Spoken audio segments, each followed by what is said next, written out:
morning, and welcome to the Facebook Live series Straight Off the Bat, a show that covers the need to revive, survive, and adapt to the new normal of COVID-19.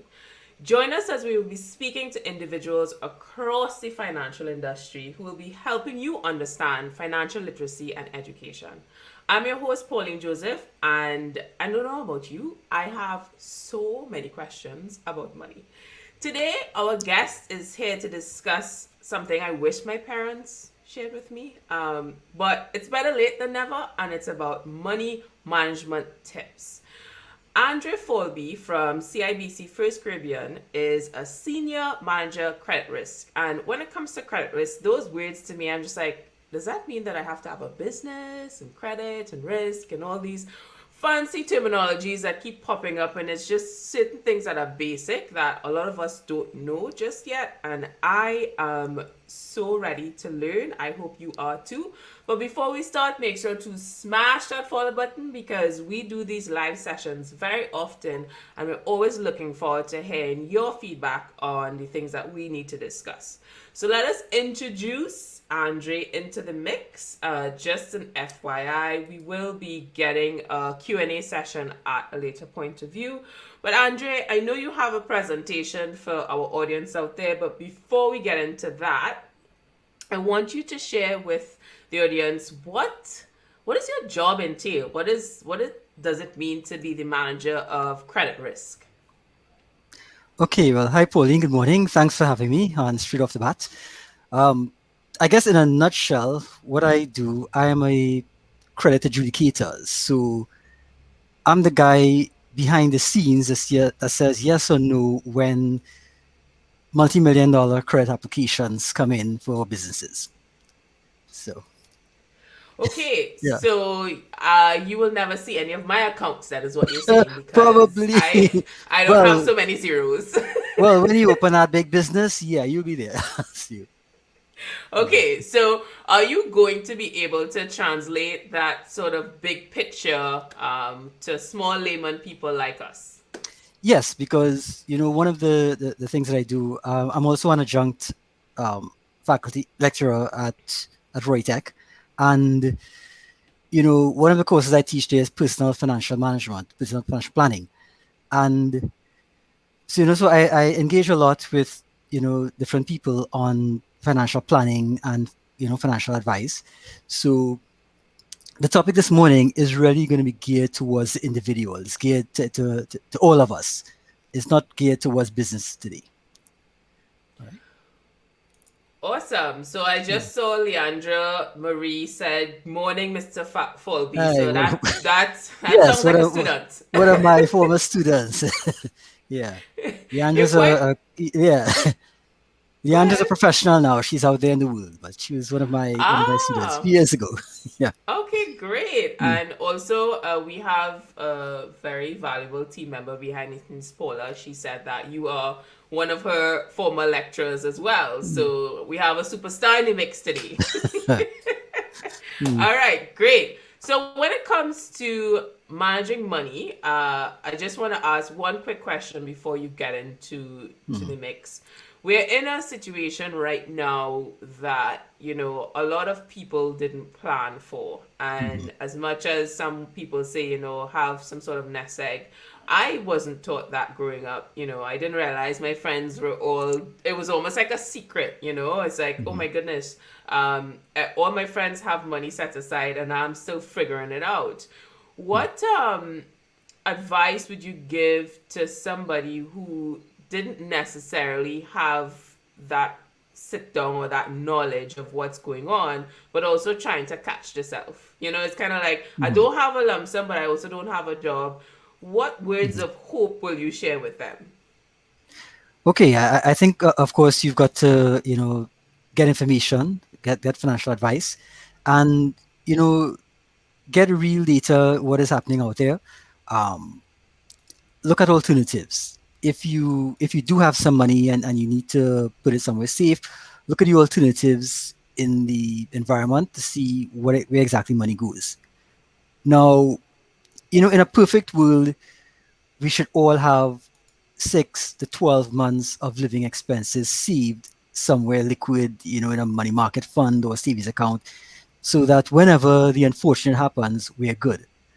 But the reality is, a lot of us may not have that luxury. We probably spent our time raising families, getting on with life, building houses, you know, paying car loans.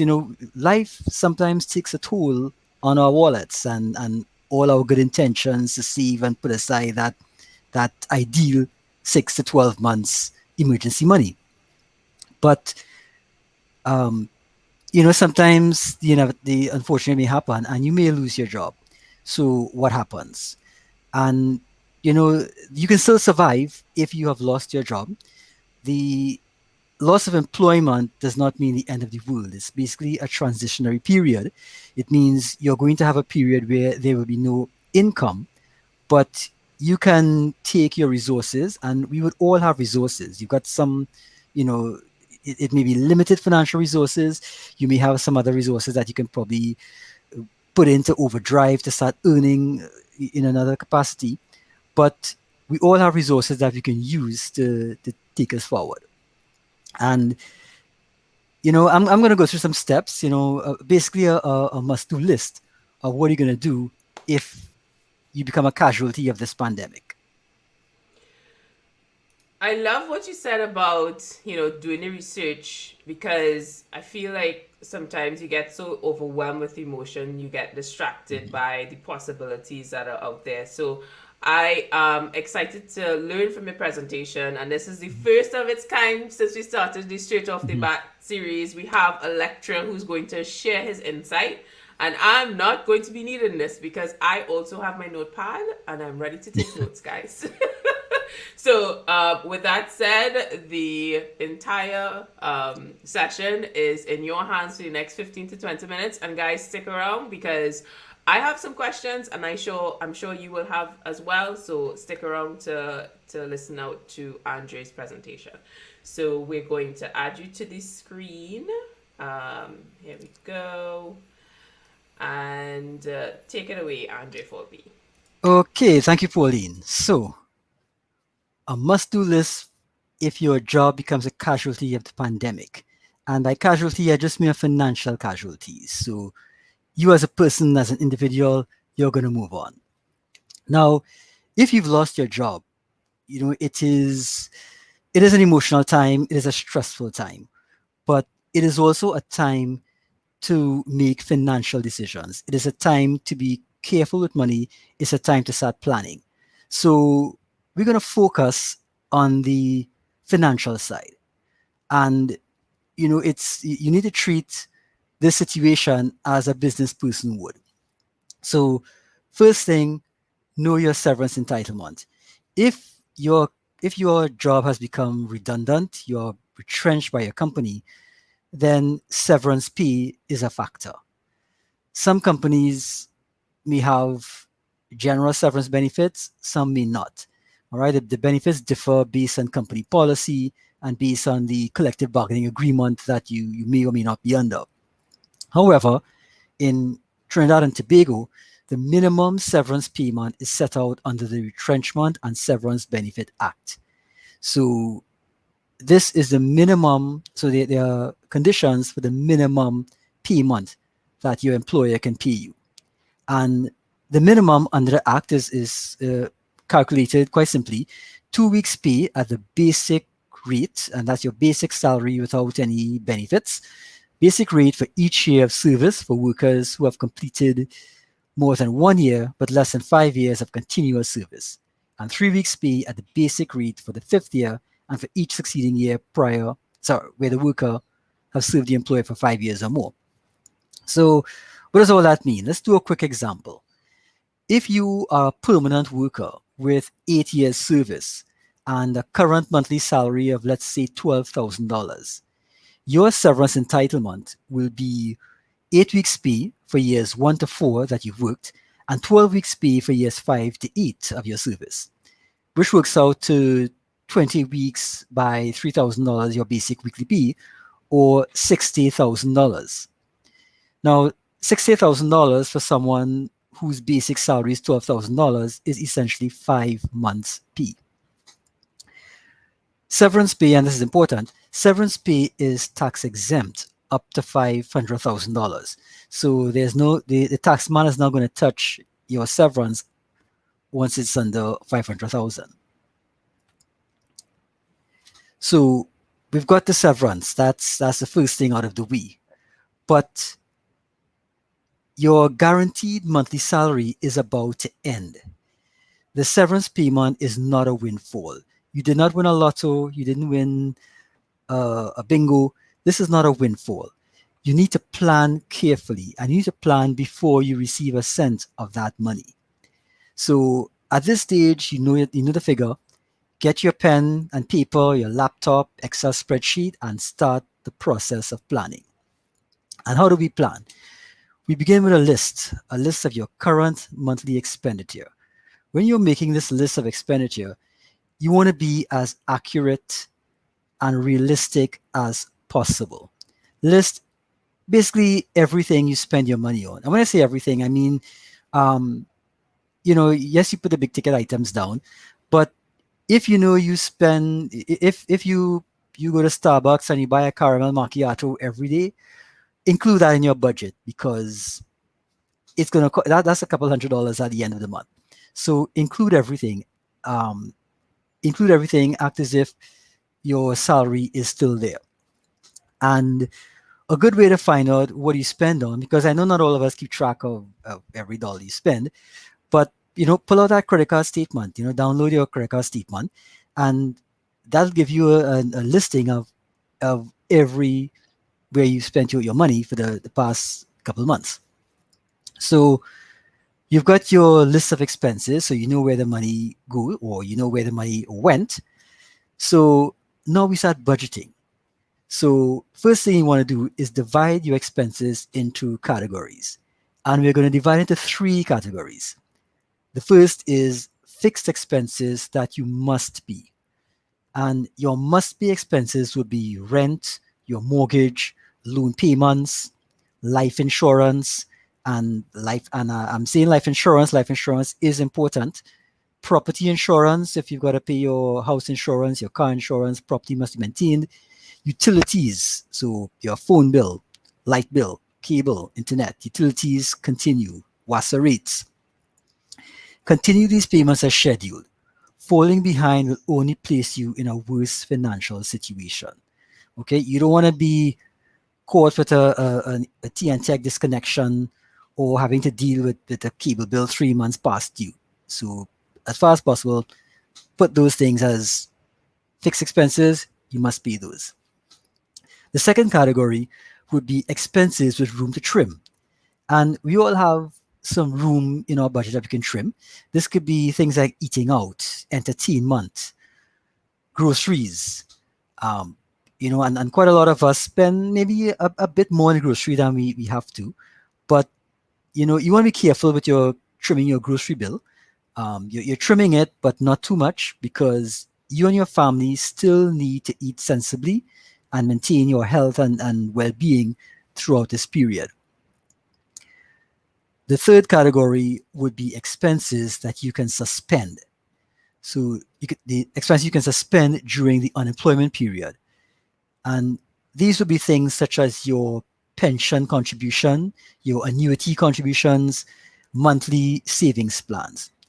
Notice I said suspend, not cancel. Okay, so we're suspending the payments, but you're going to leave the core arrangements in place. So you're not going to go cashing in your annuities. You're not going to close off your mutual fund accounts. You're not going to close off your special savings plans or whatever you may have. You don't cut off the credit union.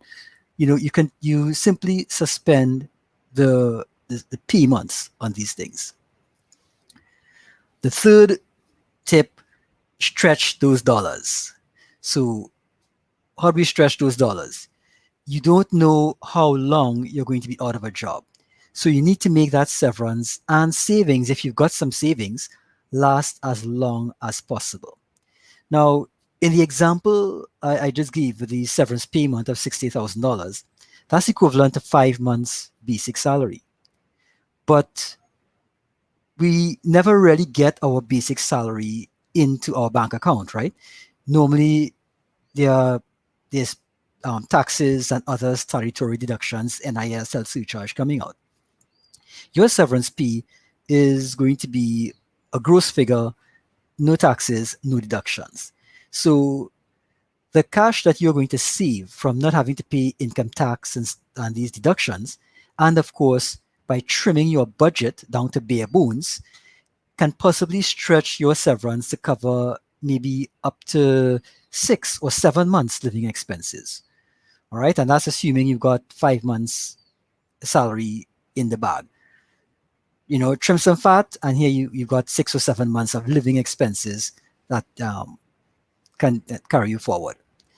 In addition to this, your employer, under the Act, must give you 45 days notice of retrenchment, which means from the day you get that Dear John letter, you will still have at least 2 additional pay days left. So you're going to get a salary for the month that you got that letter, and you'll probably get a salary the month following that Dear John letter. So that's 2 additional months we can add to your survival plan. And you also get paid for any vacation days that's accrued that you haven't taken. And do not incur credit card debt for your monthly expenses. Visa and MasterCard are not your friends at this point in time.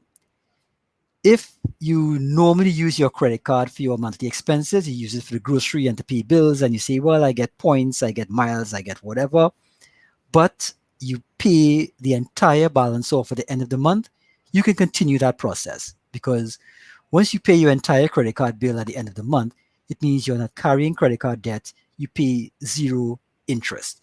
If that's your method, by all means, continue that method. If, however, you are carrying a credit card balance, you probably ran up the card to pay for last year's frontline costume, didn't pay it off as yet, then this is a stage where you might probably want to put in a line in your budget to make some payments on that credit card. And you don't want to make the minimum monthly payment. You want to make a bit more, because at the minimum, it'll probably take you 20 years to repay that credit card. So, you probably made that mistake and you carried the balance. That's fine. Just, put a target to pay it down as quickly as possible. The number 4, set up interim arrangements with your banker and insurance agents in line with your new budget. Now, your bank, you've had a relationship with the bank, you've had a relationship with your insurance agent. They've been there for you in the good times, you've been there for them in your good times. So now it's time for them to, come and help you out a bit.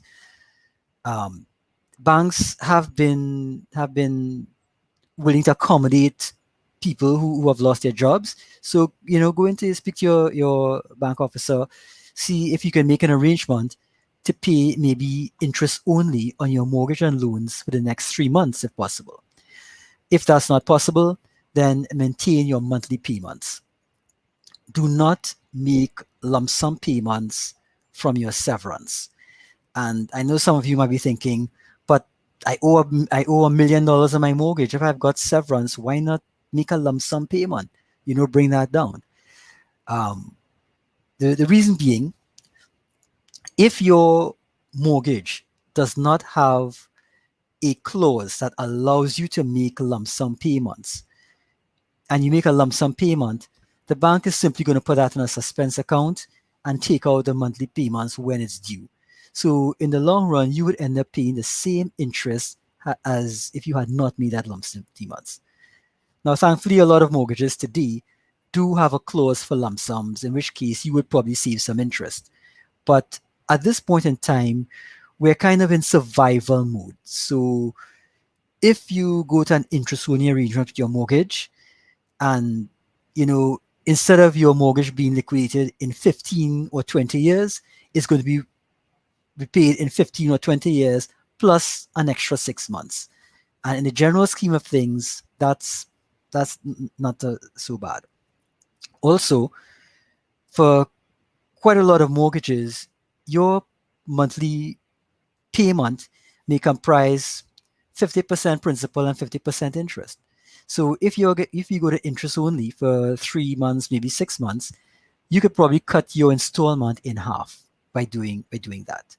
So it is something that you probably want to explore when you're preserving cash and trying to get that survival plan for the next few months.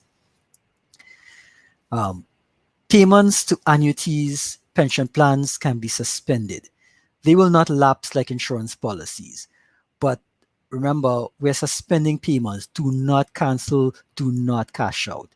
Your annuity, your pension is there for retirement. You don't want to make a hasty decision canceling and cashing out your annuities and your personal pensions, um, and then have to start all over again. All right. Also, ask your insurance agent if your life insurance monthly premiums can be paid from the cash surrender value or premium waiver. With some people may have a premium waiver rider, which can give you 3 to 6 months of no premiums and allowing your policy to stay in force. But whatever you do, do not allow your life insurance policy to lapse. Life insurance is very important. It's a very important part of your risk management um, portfolio. Okay, and if you've got dependencies, if you've got children, you've got a spouse, you've got people who depend on you, you that doesn't go away because you've lost your job. So do not cash out your employer's pension plan. Sometimes we get emotional. Oh, I've worked here for 8 years, I've worked here for 10 years, and they're sending me home. I don't want anything to do with this business again. I'm take my pension and go. I'm cashing out. That's an emotional response. You don't want to get emotional. Okay. You have up to 1 year to transfer the pension to another registered pension plan if you get another job within the year. Or you can leave your pension in trust until the minimum early retirement age, which is 50 to 55 for most plans. And if you and the reason why you want to leave your pension arrangement, leave your pension in place, pensions are simple and pensions are complex. In the simple side of pensions is that it's for retirement. The complex side of pensions is that there are tax considerations, there are penalties for early withdrawals. The pension fund itself may have a whole list of rules and regulations with respect to and guidelines with respect to what happens if someone were to exit or cash out early. And in most situations, you are going to lose financially if you withdraw from your pension prior to the legal retirement age. So as far as possible, leave that pension alone. And especially, where you've got cases where you may have contributed and your employer may have contributed. There may be rules with respect to what happens to the employer's contribution. So, you want to leave that pension alone. I can't say it often enough. We don't mess with pensions until it's retirement. And the last bit of advice: resist the urge to take a rest. I know it's a very stressful, it's an emotional time. You're under a lot of pressure. You've lost your job. That's not an easy thing to go through. But um, time is critical. You don't have to report to work during the notice period. Remember, your customer, your employer has to give you 45 days notice. But you can there's no need to report to work during that period. So you can start job hunting. You can start researching income generating options immediately. You can hit the ground running for the next phase of your life. All right. So use your time wisely. Make plans.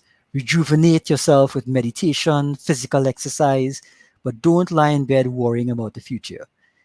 And don't take more than a week if you must before you start your action plan. Um, you know, some of us may need to take some time off to really de-stress. Fine. Take a week, go to Toco, go to Tobago, go to Mayaro, take a week, whatever you need to do. But, you know, don't take more than a week, because you want to be out there looking for opportunities. Things may be happening while you're offline. So, you don't want to spend too much time out there. Time is precious. And, to quote Prime Minister Mia Mottley, can you pivot? All right. Can you make something good out of the situation? Now is the time to consider entrepreneurship. Consider a career change. It's never really too late. You may have probably toyed with the idea of changing careers, of going into business, doing something other than your 8 to 4. But life is such that you can't let go of that 8 to 4. You've got bills to pay, you've got a mortgage to pay, you've got kids to put in through school. So you've been doing that.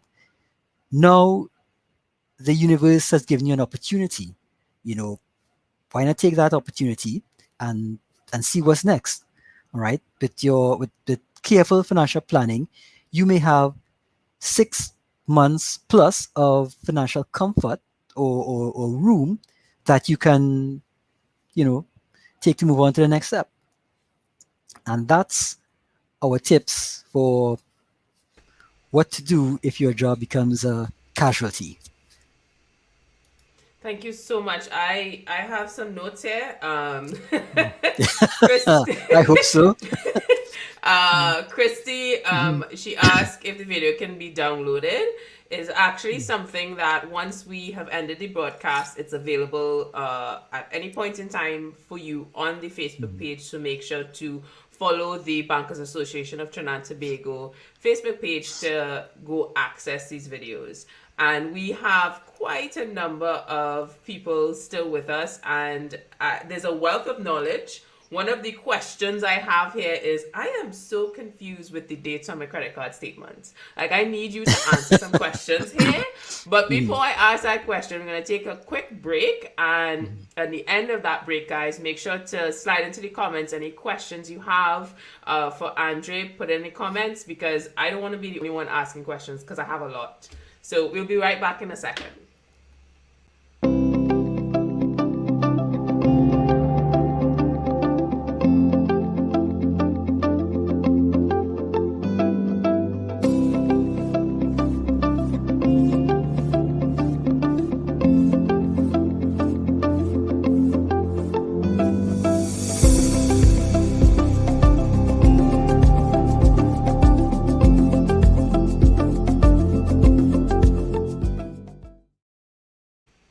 Great. So we're back, Mhm. and my question, because I'm not seeing any Uh-huh. comments just yet, but my question has to do with the statement dates, right? Mhm. So you Okay. have the day that you have to pay before you incur interest, but then you Mhm. also have the statement date. Can you like clarify the difference there?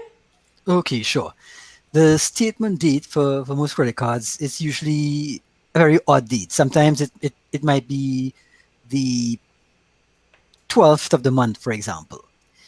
If the statement date is the 12th of the month, what it means is that on, let's say, January 12th, the the statement is cut off, in that all your charges up to the 12th is stopped. That's your balance.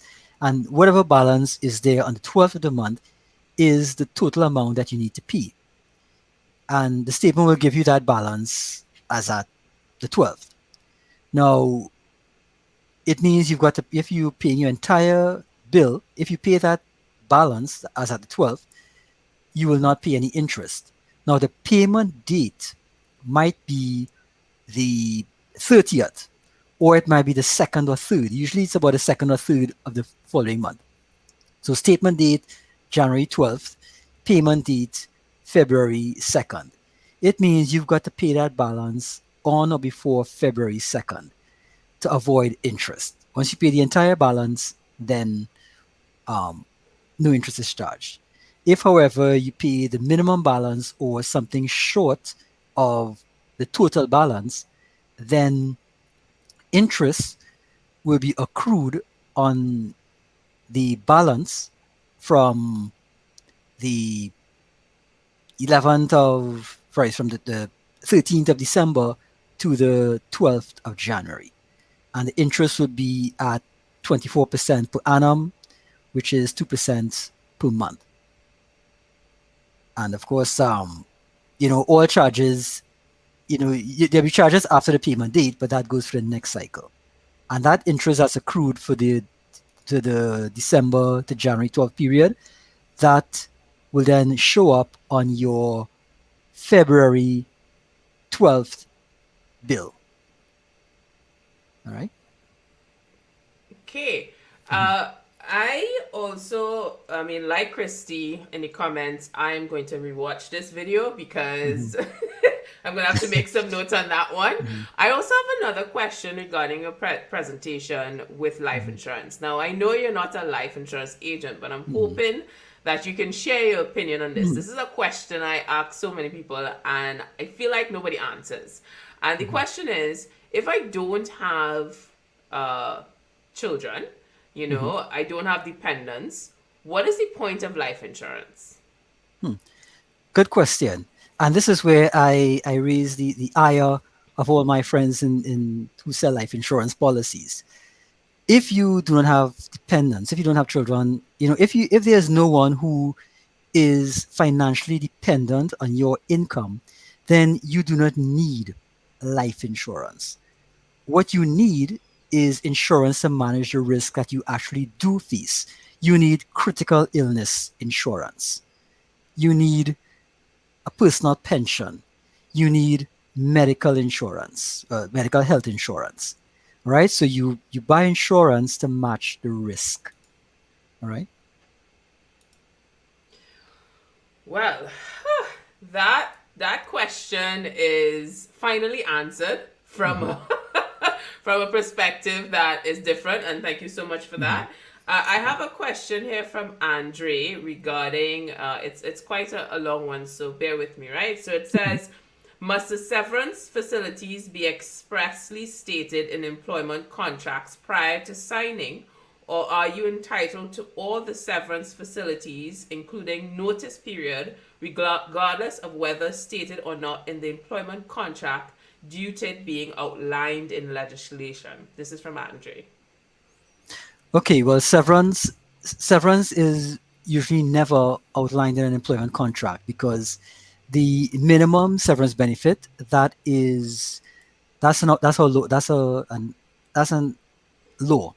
So all companies must comply with that severance act. It's the law. Just like you can't run a red light because it's the law. If you sever someone, you've got to pay severance. That's the law. So there's no need for it to be in an employment contract. What may end up in an employment contract is sometimes enhanced benefits or things like gratuities or some conditional payment if a contract ends or if it is terminated. But the minimum under the law, that's the law. Your company has no choice in that matter. So Natalie is asking us to repeat the last question, but the last question was brought from the comment section. So if you scroll up, you should see it from Andre. If there's another question you're referring to, please let me know. Joel also mentioned statement date is on the 12th, payment date is on the 27th. Would you like us to answer a specific question as it relates to the interest? Because he did mention the credit card conversation earlier. So let me know. Those are questions to you guys so I can ask the questions to Andre. I have another one as it relates to, you spoke about the grocery bill, right? So trimming the grocery bill. Yes. I felt attacked. I felt like you were talking to me because I'm just like, I deserve this into my cut. I deserve this into my cut, right? So what, do you have any suggested tools or maybe a way to identify you're being triggered before you get into the grocery or maybe while in the grocery? Because it's so easy, and I'm sure every single person watching this can know that you could go in the grocery for one thing, and then 20 minutes later you're dropping a $500 you had no intention on paying on. So give us some advice, Andre. What do we need to do? You probably need to take a tip from how your mother used to shop back in the 80s when we were growing up. You go with a list. You go with a list and you buy just what's on the list. And it's always a good idea to make a list beforehand. Even if you buy extra in the groceries, at least going with a list, you have an idea of how much you're going to spend. So that's a good idea. Okay, so I have this theory. It's like I live life on the edge. I walked into the grocery without a list. All right, so we have a question from Glendora. It's two-part. We're going to start with the first part and we'll finish off the next part on our break, right? So Glendora asked, why would an insurance agent sell an annuity plan to one in early 20s with a retirement age of 70? Because time is your friend, and the longer you have away from retirement, the better off you are. So someone buying an annuity, a pension in their 20s to retire at 65 or 70 is going to retire so much better off than someone who started in their 40s or even 30s or 50s. The earlier you start, the better. And if you start making contributions to a pension and annuity in your 20s, it becomes a habit, and habits are things, we're creatures of habits. We tend not to break habits. So if you get into a good habit in your 20s, that habit is going to continue with you. So by the time you're 40, you would have been contributing to this pension for 20 years. All right, which means you'll be well on your way to a secure pension. All right, and you're going to be much better off than someone who, in fact, someone starting in their 40s is going to have to pay probably more than 3 to 4 times what you're paying just to catch up with you, because of that's the magic of compound interest. Time is in your favor. If you start young, you can make small contributions for a long time and come out way ahead of the game. So yes, get into that pension plan very early. And in fact, if your insurance agent says life insurance, tell them, no, I don't want life insurance. I want a pension plan instead. I wish I had met you when I was 20. So, I tell my kids, I wish I knew me when I was in my 20s. If someone told me that, Yeah. All right. So, Glendora, I'm coming back to your question just now, but I want to answer Nuripa. I hope I pronounced the name correctly. Sorry if I massacred it. I tried. Nuripa said, great presentation, and wants to know, can a company change the job title of your position and make your job redundant? If so, are you entitled to compensation? That's I think that's a legal matter, so I don't think I'm qualified to answer such a question. That's yeah. Okay. I think I don't know is a great response. Yeah. Okay. So we have a question from Glendora about protection on personal loans. We're gonna get to that question right after this break. So see you on the other side, guys. Okay.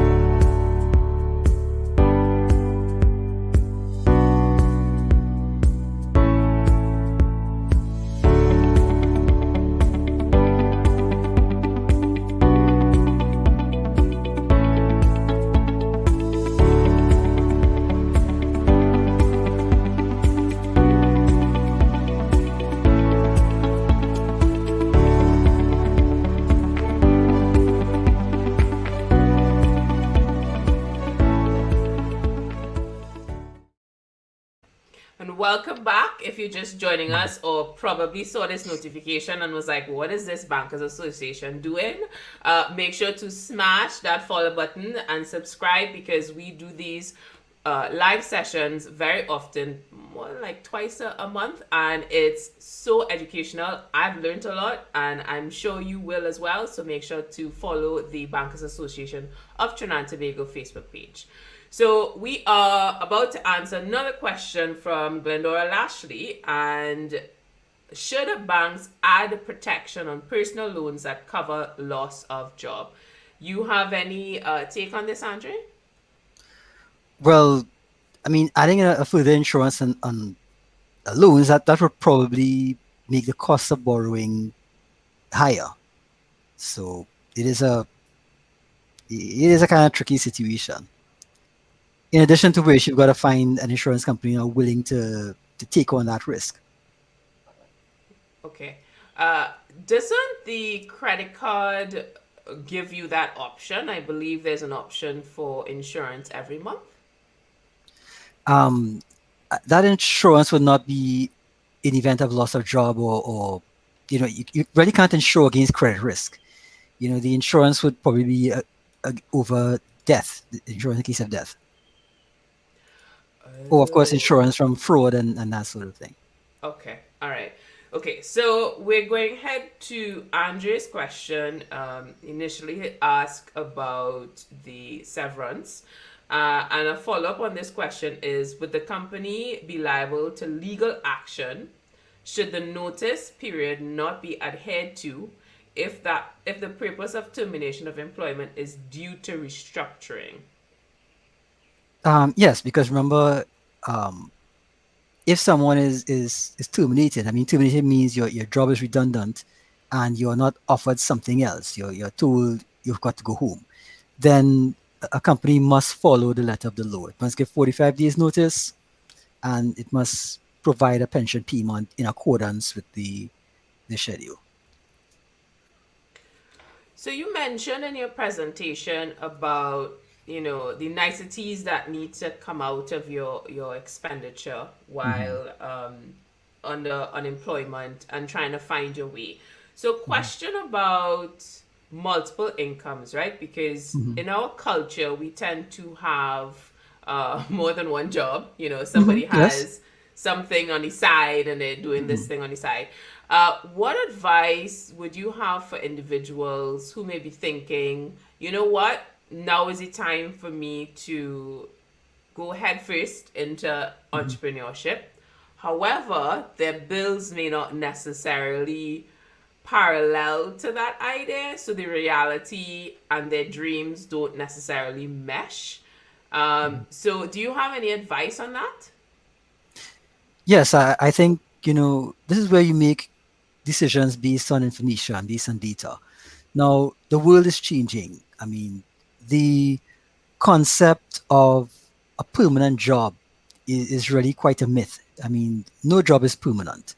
So, being self employed, getting involved in something else, that could be a sustainable, a very viable um, means of earning an income. What you need to do is take your time and research the market, research what you're planning to do, and see, is it, how realistic is it? So, for example, you may love to make pastels, but can pastel making be a full time vocation? In the current system that we know it, where people buy pastels for Christmas, probably not. If somehow you can figure out a way, well, maybe what if I freeze pastels and I sell frozen pastels and I somehow, you know, go on a marketing program, I convince the market that pastels can be eaten 12 months of the year. You know, do your research, see if people are willing to go that route, and who knows, it might work. I don't, maybe it will, maybe it won't. But, if it's something you've got to explore your options, explore your talents, explore your resources, see what's out there. The world is changing. What might have been acceptable 5 years ago probably isn't acceptable today. All right, we're seeing it now, right? We at one point in time, oil and gas was the be all and the end all, and we're seeing up to yesterday in the press, we're seeing that oil producing countries are all in a crisis situation because the world is changing around us. So yeah, look, your side hustle might very well be the next full career. Who knows? I love that take on pastels. I mean, at Mhm. first I was just like blasphemous pastels Mhm. outside of Christmas. Yeah. But then I remembered when Mhm. doubles was only eaten at in morning time. I Mhm. remember because I moved Yeah. away and I came back and I was like, Yeah. why is doubles available for lunch? I was Mhm. so shocked. And Mhm. the idea of a market changing is so important for all the budding entrepreneurs out there, Mhm. because there might be an opportunity for you to access something that you didn't realize. Because in our minds, pastel Mhm. just means Christmas. So Yep. maybe that's an idea, guys, out there for you. Yeah. You mentioned a few times about resources, right? So I wanted to answer this question after we go into a break again. But you mentioned um, in your presentation and just now with the question and the answer that you gave me about resources, I want you to think about where these resources are, right? Because a lot of Mhm. times the information that we are fed on social media is driven by America, right? We're fed Mhm. so much North American content. But from somebody who is unemployed and looking for, their rights and understanding severance and pension, what are some of the websites and resources that they can go and learn about, what is in their right for being Mhm. unemployed? So just think about that for a second. We're going to a break and come Mhm. back. Don't worry, it'll be a quick one. Yeah. Okay.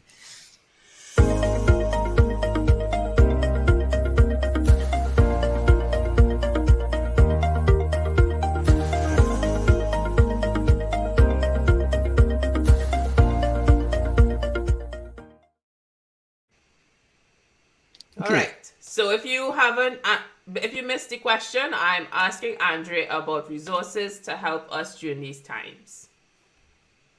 Okay. First of all, I think anything with respect to labor and employment, you can look at the Ministry of Labor website. If you go to um, the government of TNT web portal, there are links to all the different ministries. You can look at the industrial court website, that has information on um, anything within the Industrial Relations Act and any laws relating to employment and severance. If you are in a unionized environment, speak to your union rep. That's why you're paying dues. And in fact, if you're in a unionized environment, you've got access to legal representation from the union. But yeah, do research and look for credible sources, official sources. Don't go on Facebook and ask a general question, what should I do if so and so, because you're gonna get all those armchair warriors giving you lots of advice. So yeah. I Yeah, love the armchair warriors. I'm yeah, going to yeah, use that in future yeah. conversations. Yeah. Okay, so Richard, yes, this session will be available once we end this broadcast. The video will be available on the Bankers Association of Trinidad and Tobago Facebook page. Just head over to the videos tab, and we'll be here waiting on you. Mm, Right? Okay, so Glendora has a comment, but I'm not sure it's going to be relevant to our session, Glendora, in terms of mm, there was a question around accessing US, but I'm just mm, gonna acknowledge that I saw your comment, Glendora, but this is not necessarily the mm, conversation we're gonna head mm, into. What we're looking at is money management tips, right? And with that said, I want to ask you, because in your presentation you spoke about, the emotional side of being unemployed. I think that's so mm, important. And when I get bad news, the older I get, the longer it takes for me to mm, actually recuperate. So 1 week after that bad news, I don't think I'll be in the same state of mind. mm, So the question I want to ask you is, somebody might take a little longer. What point should you stop dipping into your savings? Because you may have, let's say, 6 months. I mean, that's a privileged point of mm, view, or 3 months. At what point does the siren go off and you say, okay, I need to come out of this rut mentally mm, and I need to be able to start looking for income? mm. Any advice on that? Yeah, and that's why I said, you know, as far as possible, just try not to take more than 1 week to really absorb the situation and get involved. Because the point in time that you stop dipping into your savings is when you have um, a source of income replacement. In other words, when you get another job, or if you've got a business off the ground that can replace the income you've lost. Until that happens, you have got to dip into your savings and whatever severance you have gotten. So, and that's a limited resource. So that's why you've got to, you really don't have the luxury of time. And I guess the bank in me is a harsh side that says, yeah, just take a week. Okay, some people might need 2 weeks, but the reason I'm so hard on getting up there as quickly as possible. While you are offline, opportunities may arise. Sometimes we've all got our networks. You got retrenched from your job. Your friends, your colleagues know about it, and sometimes they may be talking to people and saying, I know someone, Pauline might be on the market, let me give you her contact or whatever. So you need to be available, open to opportunities that might be there. You need to be productively scanning the environment. You need to be online. In fact, that's why you need to still pay your cable, your internet bills and so on. You need to be online researching markets, seeing what's out there. If you're already thinking about the the pastel making, you need to be discovering where is Kariri, who up there can I speak to about freeze drying and processing and preserving these things. You need to be just getting information and being out there. And in fact, doing that is going to keep you occupied, and you're not going to have time to be depressed, and you're not going to have time to say, oh, what has happened to me, my whole life is ended because I lost this job. Okay. So So your advice is hold up on the sulking after a week. yeah, Fine. yeah. Okay, fine, fine. Yeah. All right. So we're gonna wrap up in about 5 minutes, and we had a discussion earlier, so I wanna tack back to that before we'd gone live about with your wealth of knowledge in this space, what is the biggest challenge that you see when it comes to the money management? Okay, I think the biggest challenge with money management is, well, I guess two things. One, sometimes as individuals, we probably don't handle lump sums very well. We're used to getting our money in neat packages. Every month there's a payday, you get your salary, and you pay your bills out of it. Next month another salary is going to come in, and life goes on. But if you've lost your job, things are different. You now have a lump sum in front of you and no salary. So that requires planning, it requires discipline. All right. And again, another big challenge would be information. You know, having access to correct information, trustworthy information is very important. Where do you put your money? Someone might get a lump sum, and someone's going to advise you, oh, you know what you should do? Put that money in the stock market. You know, you probably can't because you need liquidity. So, or someone might say, just put it all in a savings account. There are options. So what you need to do is look at your options, and you know try and get knowledge, try and understand what happens to money, try and understand what's the impact of placing my money in one account versus another, what's the impact of paying off a loan versus keeping you know my cash and just paying the loan as it should. Awesome. I Yeah. think again, if I'd met you 10 years ago and I got my tax back from the UK government, you should have been Mm. there so you could guide me accordingly. Where were you? Yeah. All right, I think that is a great way to end this session. I'm seeing Russell having a conversation with Glendora in the comments. You guys have those conversations about the US currency. Fine, go ahead. Mm. We're fine Mm. with that. Any last words before we close off, Andre? Okay. Yes. Well, again, thanks for having me. And of course, financial planning. You know, everyone, pay attention to the money. Pay attention to your resources. Pay attention to income. pay attention to your expenses, all right, and always be prepared for emergencies. COVID-19 has impacted all of us, some more than others, but you know, don't, even if you do have a stable job, don't think that you have not been impacted. We will all feel some financial impact out of this pandemic. So, be careful with how we spend. Be careful how you manage your money, and just be prepared. Right. Thank you. That's some wise words. Thank you so much again. What we're gonna do is close off this session. If you're just joining us, yes, this video will be available once this broadcast is end. Just head over to the video tab section in the Facebook page of the Bankers Association of Trinidad Tobago. We also put that link in the comments. Just in terms of final words with one of the things that Andre said, which is about, looking for a new job. I think remote working is something that has become more acceptable in international businesses.